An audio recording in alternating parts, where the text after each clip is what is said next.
Mingalaba. Bonjour à tous. Good afternoon, ladies and gentlemen. I am Pew Pew. Before I introduce myself, I would like to thank the Secretary General, Madame Jumalapali, the team Clement, Veronique, Diane, my friend Vivienne, and everyone here for giving me a chance to give a testimony at the opening ceremony of Clement 2025. It's an honor to be a part of this, especially when it's about rights and freedom.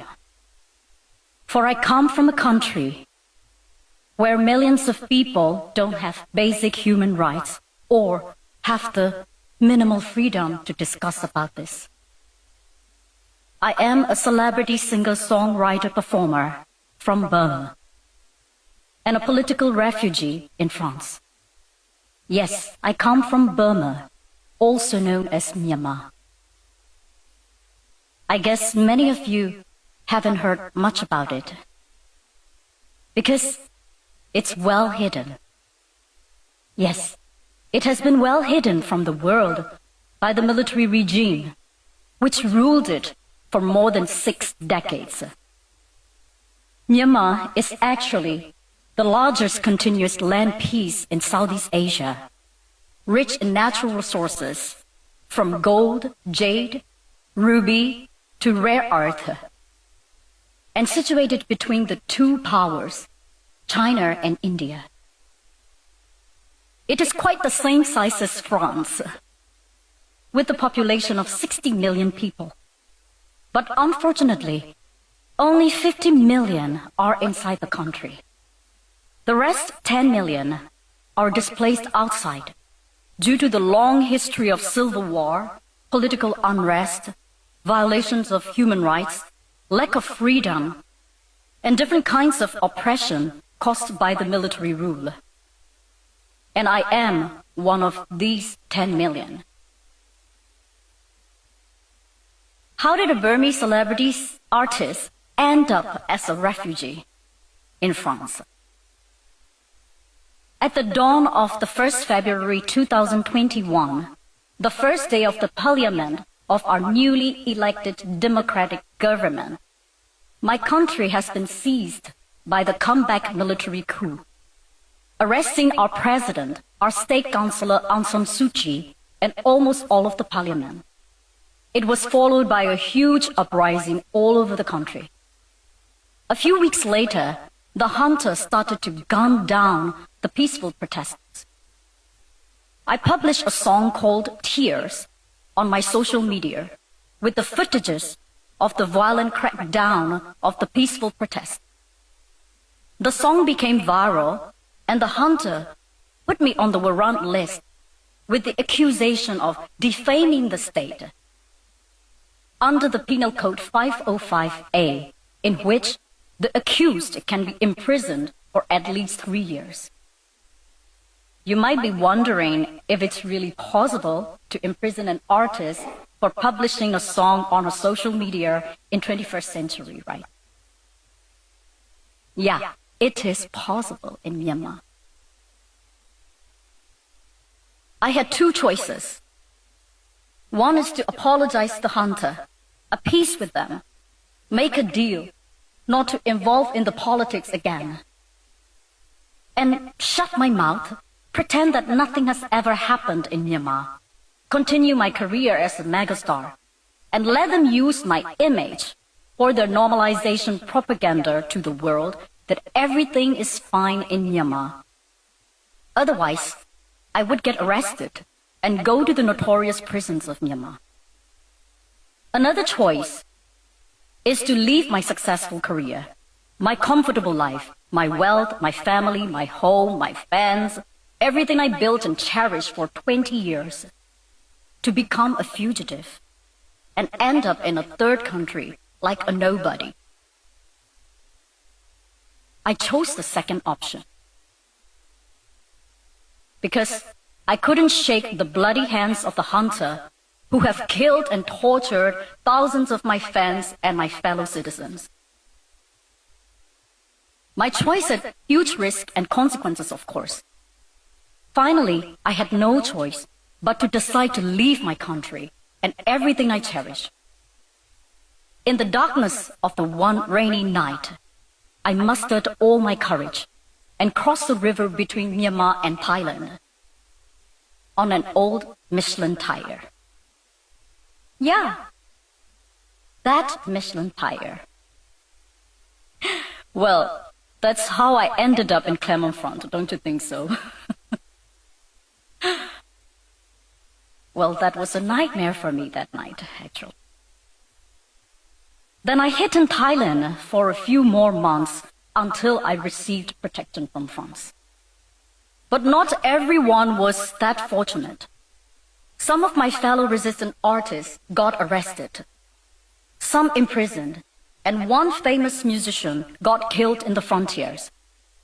And one famous hip-hop artist, who is also the member of the parliament, got a capital punishment, and he got executed in prison. That execution was the first in 30 years of our history. And now you might be wondering, what's happening now in Myanmar 4 years after the coup? Well, the cruelty of the regime is becoming more severe each day, although the plight of my country and my people has unfortunately become less visible in the world's news lately. The military junta is killing its own people. They continue to commit crimes against humanity, targeting civilians, schools, hospitals, places of worship. There are already 30,000 people arrested, nearly 10,000 people murdered, not only in prisons or in conflict areas, but also from daily airstrikes by hunters' fighter jets on civilians' residential areas and war camps, destroying hospitals along with their patients and leaving temporary schools with bloody classrooms. About 3.5 million internally displaced people across the country, and hundreds of thousands of children without access to proper education, healthcare, and vaccination. Last year, the junta activated the conscription law and started to kidnap even the minors, just to use them as human shields in the battlefields. Majority of the people in Myanmar barely get 4.5 hours of electricity a day and hardly making a living under poverty, pressure, and scrutiny. Under the junta's 4 years' reign, Myanmar has become world's #1 in drug dealing, and host of cyber fraud scam centers in Southeast Asia, as you all could see in the news lately. And the junta is preparing an election at the end of this year, which is nothing but a political trap to legitimize the atrocity and the crimes against humanity they committed over the past 4 years. But people of Myanmar have decided to fight back and form People's Defense Army since September 2021. They have to resort to armed revolution, sadly, to regain freedom, justice, and democracy that they truly deserve. People from all walks of life, university students, teachers, lawyers, doctors, engineers, artists, bankers, farmers, etc., join in the resistance army. They have given up their dreams, their futures, their careers, their families. When I see the crowd here today, you remind me of hundreds of thousands of young people, as young as 17 and 18 like you, fighting in the jungles of Myanmar to get back their basic rights. People like us, who are scattered and displaced around the world, also participate in the revolution in different ways, like what I'm doing right now, speaking out about our country and helping the war victims with humanitarian aids.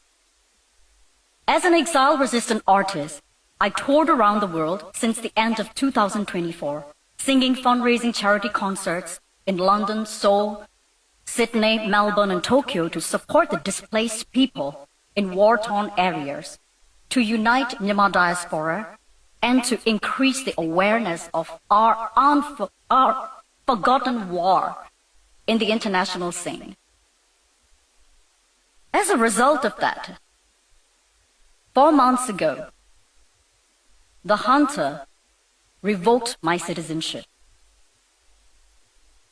Now I'm not only a nobody, I have no nationality and no citizenship anymore. But that's not gonna stop me. I will continue my fight. I will continue to speak out the truth to raise awareness of our forgotten country and our forgotten war. I will continue to do whatever I can. This chance of my 10 minutes testimony here means so much to me and to my people of Myanmar. Your presence, especially that of young people here, encourages us, and your attention ensures us that we are seen, we are heard, we are recognized, and that we are not forgotten. And I hope one day the peace and justice would return to my country. Thank you very much.